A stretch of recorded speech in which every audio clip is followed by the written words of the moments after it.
हे 4 वर्ण नेमून दिलेले आहेत. त्या सर्वांना या विद्येची द्वार खुली करण्याचं अतुलनीय काम करणाऱ्या ज्ञानेश्वरी महाराजांची ज्ञानेश्वरी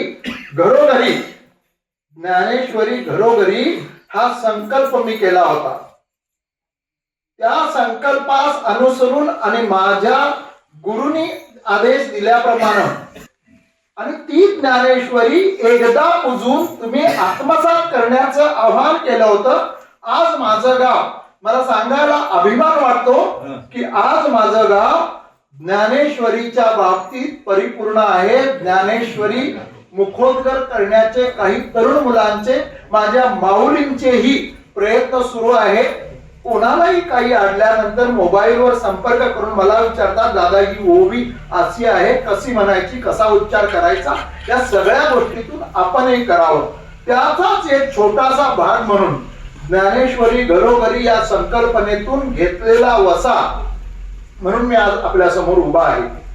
आपल्या वारकऱ्यांचा जी मुख्य, ज्याला आत्मा म्हणतो ना, आत्मा हा ज्ञानेश्वरी आहेच, पण आत्म्यातला सूक्ष्म जीव आहे तो आपल्या वारकऱ्यांचा प्रिय असा हरिपाठ. त्या हरिपाठाचं पुस्तकाच्या रूपानं छोटेखानी तुमच्या खिशात किंवा माऊलींच्या कमरेला लावता येईल, आपल्या पर्स मध्ये ठेवता येईल एवढी छोटीशी आम्ही हरिपाठ पुस्तिका काढून माऊलींचं, भगवंतांचं कार्य जे पृथ्वीवर येताना आम्हाला कदाचित नेमून दिलं असेल ते करण्यासाठी आज मी तुमच्या समोर उभा आहे.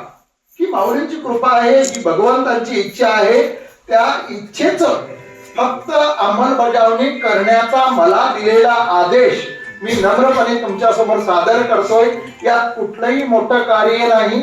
माझ्या वारकरी संप्रदायाच्या माध्यमातून ही छोटीशी हरिपाठाची पुस्तिका आपण तेवढ्याच नम्रपणे स्वीकारायची आहे.